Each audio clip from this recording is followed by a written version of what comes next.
In America, walking home while black is still a crime in the eyes of some. It's a reality too many of us have faced, hearts pounding, heads down, praying to make it home safe. But this story, this one, it takes a turn that no one saw coming. This is the story of a young boy, a quiet neighborhood, and a truth that shattered the illusion of safety, even for those wearing a badge.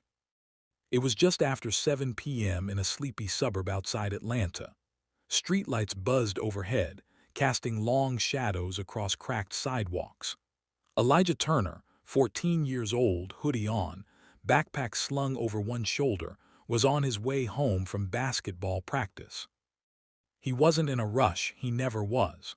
Elijah liked the quiet, the rhythm of his sneakers tapping the concrete, the distant bark of a dog, the rustle of wind through leaves.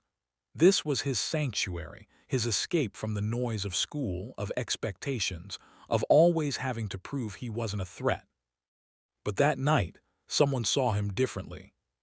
A black-and-white patrol car crept behind him, headlights low, crawling like a predator stalking its prey. Elijah glanced back. He kept walking. The car followed. He turned down a side street. So did they. "Yo, you," a voice barked. Elijah stopped. Two officers stepped out, hands already near their holsters. Officer McDaniel, stocky, red-faced, eyes narrow. Officer Graves, younger, but no less aggressive. "Where you headed?" Elijah spoke calmly. "Home. I live down on Fairmont." McDaniel stepped closer. "What's in the bag?" "Basketball shoes, water bottle." "Mind if we take a look?" He hesitated. "Did I do something wrong?" "Wrong question." Graves grabbed the bag, rifling through it. McDaniels patted Elijah down roughly, jerking him around. He winced. "You got ID?" "I'm 14, I don't carry one." "What about your phone?" They took it, turned it off. Now Elijah was isolated. Just a kid. Surrounded by blue. Miles away, Chief Malcolm Turner stood in his new office, boxes unopened, nameplate freshly engraved. The city's first black police chief. Decorated, respected, and tired. He hadn't told many people about Elijah. He wanted his son to live normally, without the weight of being the chief's kid. But that night, something felt off. He called Elijah. No answer. Texted. No reply. Tried again. Nothing. A father knows. Back on the corner of Oak and Ninth, Elijah sat on the curb, hands behind his back, cuffs tight around his wrists. A neighbor peeked out a window but quickly ducked away. Graves was saying something about suspicious behavior. McDaniels chuckled about thugs in hoodies. They never ran the boy's name. Never called it in. Because to them, he was nobody. Until a black SUV pulled up. The door opened. And out stepped Chief Turner. Chief Turner coldly. "What the hell is going on here?" Graves straightened. McDaniels squinted. "Sir, this kid was acting suspicious. We were just." "Uncuff him now." They hesitated. "I said now." Hands scrambled for keys. Elijah stood slowly, rubbing his wrists. McDaniel's face drained. "Wait, you're saying this kid is?" "My son," Chief Turner said. "The son of the man who signs your checks." The air turned cold. You could feel the shift, from smug superiority to panicked regret. Turner looked at his son. His eyes were red, but he stood tall. He turned to the officers. "Did you call it in?" "No, sir." "Did you record it?" "No bodycam footage, sir." "Then I suggest you both call your union reps." If you think this story is shocking, know this. It happens every day. Most kids don't have a chief for a father. Most don't get justice. If you believe this must change, share this video. Subscribe, speak out, because silence is complicity. Back at the station, the story was spreading like wildfire. The officers tried to spin it, claimed the kid was loitering or acting erratic. But Turner wasn't having it. He demanded an internal investigation, ordered the body cams checked, and when it came up blank, he released a public statement. If my son, a good kid with no record, can be treated like a criminal for walking while black, what hope do any of our children have? The department was shook. Lines were drawn. Some officers supported him. Others whispered behind closed doors, called him soft, said he was betraying the badge. But Turner knew this was bigger than politics. It was personal. He stayed up that night reviewing past complaints against McDaniels and Graves. Patterns emerged. Dozens of young black boys had been stopped, harassed, searched. Some filed complaints, most didn't. Elijah's case was the spark. Now the fire was spreading. The next day, Elijah stood in front of the school auditorium. His story had gone viral. CNN called. So did local news. But Elijah didn't want fame. He just wanted to feel safe. I don't want to be afraid to walk home, he said. I don't want to have to prove I'm human. His voice cracked. The room went silent. And then applause slow, then roaring. Elijah, just a kid, had sparked something. More students shared their own stories. Some cried. Some shouted. The principal called the assembly unprecedented. A protest was planned. Change was coming. Or so they thought. But not everyone clapped. 2 days later, Turner received an anonymous tip. A group of officers, including McDaniels, were organizing a quiet resistance. They were leaking false reports, trying to discredit Elijah. And worse, planning something far more sinister. Chief Turner knew then. This wasn't just about one kid. This was about the rot at the core. It was war. Late one night, Turner got a call from an old friend in internal affairs. You need to check your son's locker at school. He did. Inside a small bag of weed, a switchblade, and a burner phone. Planted. By someone who wanted to destroy everything. Security footage deleted. Witnesses silent. Turner's hands shook. They were coming after Elijah. And they were playing dirty. He made calls. Hired private security. Kept Elijah close.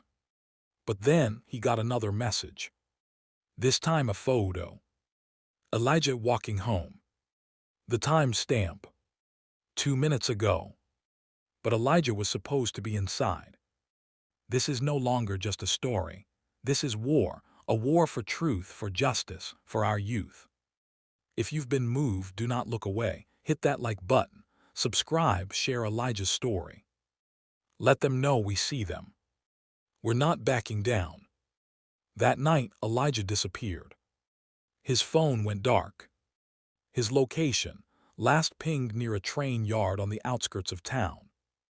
And on the wall, spray-painted in red. Your badge can't save him now. Chief Turner dropped to his knees. The war had just begun. To be continued. End of part 1. What would you do if the very system meant to protect your family turned against it? Stay tuned for part 2. And remember, don't just watch ACT. Last time we left you with this. Your badge can't save him now. Chief Malcolm Turner, the city's first black police chief, dropped to his knees at the train yard, Elijah's last known location. His son was missing. The message was clear. This was personal. This was war. And what came next would shake the city to its core. The air was thick. Fog curled around broken boxcars like ghosts of a forgotten war. Chief Turner gripped the crumpled photo of Elijah, timestamped just minutes before he arrived. It wasn't just a warning. It was a threat, one that dripped with venom. But Elijah was gone. No footprints, no tire marks, no blood, just that red spray-painted message on rusted metal. Your badge can't save him now. Suddenly, the chief's phone rang. Blocked number. He answered. Silence, then breathing. Then he should have stayed in the house, Chief. Now it's your turn to suffer. Click. Back at the precinct, Chief Turner pulled surveillance logs, traffic cams, anything that might show Elijah's route. But every camera on the block glitched.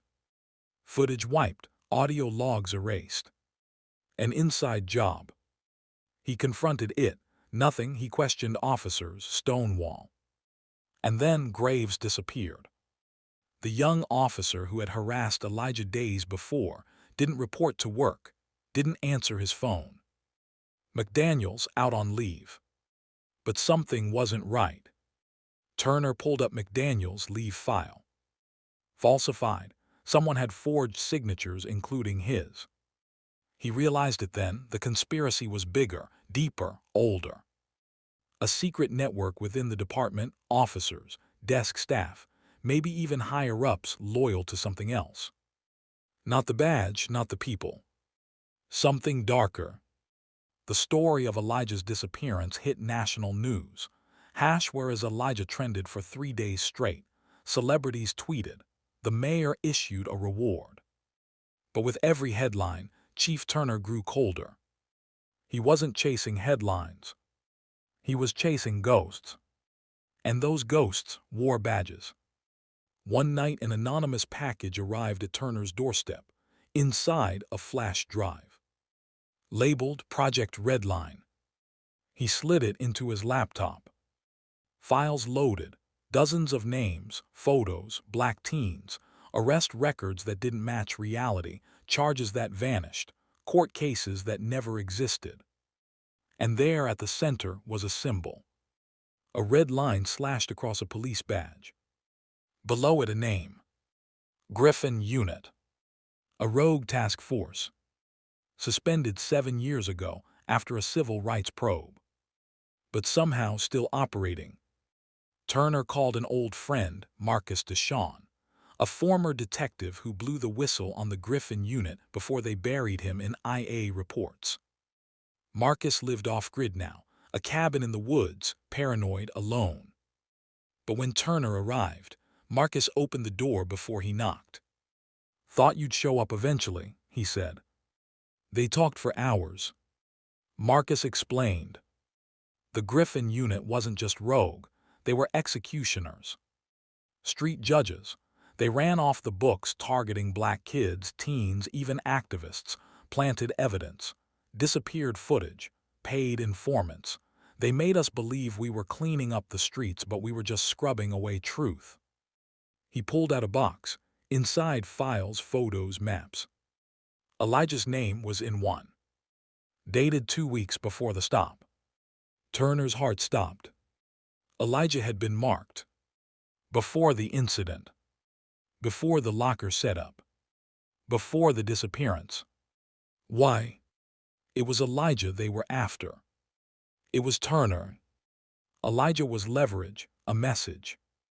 When Turner took over as chief, he started cleaning house, quietly auditing old files, suspending abusive officers, bringing in equity training. But someone noticed. The Griffin Unit. They'd gone underground, but his reforms threatened to expose them. So they struck first. And they used his son to do it. A week passed, then a miracle. A gas station clerk outside Macon, Georgia, recognized Elijah's face. He'd limped in late at night, bruised, barefoot, terrified, asked for a phone. But by the time the clerk called the cops, Elijah was gone. Turner drove there himself. He found something, a security camera facing the woods behind the store. The feed wasn't wiped. There in the frame, Elijah running, being chased. By someone in a police jacket. But it wasn't McDaniel's, wasn't Graves. It was someone else. Someone higher up. Someone Turner thought he could trust. Captain Dale Porter. Porter had been with the department for 22 years, decorated, trusted. He was Turner's mentor. Godfather to Elijah.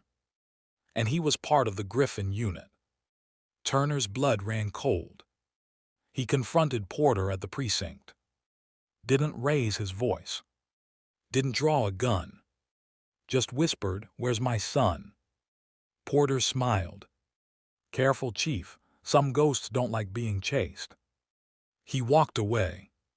And the next day he vanished. Resigned, disappeared, no trace. The trap was closing. Another week passed. Then a ping. Elijah's phone turned on for 3 seconds. Just long enough to send one message. "Dad, I'm alive. 4382 Dyer Street."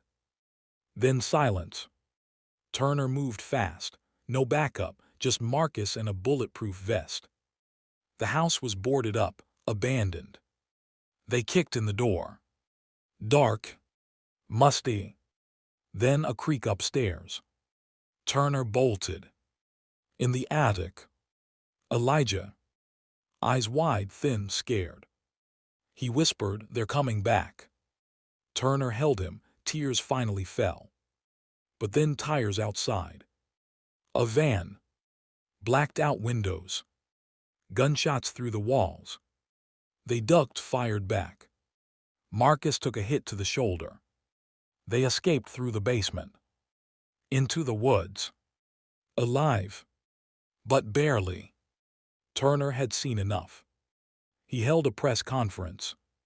Revealed everything. The Griffin unit. The planted locker. The attempted assassination. And the manhunt for Porter began. But before police could find him, he sent a video. In it, Porter laughed. "You think you're the hero. You were just a puppet. They let you be chief because they knew you'd never last. This city doesn't want justice. It wants order." He ended with a warning. "You think it's over, but the real war hasn't even started." A week later, a federal investigation was launched. Files opened, officers suspended. But in a sealed document found on Porter's encrypted drive was a name. One Turner never expected. Deputy Mayor Lynn Gates. She had funded the Griffin unit covertly for years. Why? Votes. The unit kept crime low in affluent districts by quietly erasing it from poor black ones. Stats looked good. She rose in politics. Now she was running for mayor. Turner exposed her publicly. She denied it all. But then she vanished too. Last seen boarding a private jet to the Caymans. Elijah began therapy, slowly returned to school. But he was changed. Quieter. More alert. He carried a notebook filled with names, dates, sketches of symbols. Turner asked what it was. He said insurance. And Turner knew. His son had seen more than he said. One night, months later, a package arrived at the Turner home. Inside, a badge cracked down the middle. A note. The Griffin unit was never disbanded. It evolved. We are everywhere. And Elijah still belongs to us. Chief Turner looked out the window. A car idled across the street. No headlights. Just waiting. To be continued. If you thought Elijah's story was over, it's only just begun. Like, share, subscribe. Because truth is a weapon, and we're going to need everyone we can get. End of part 2.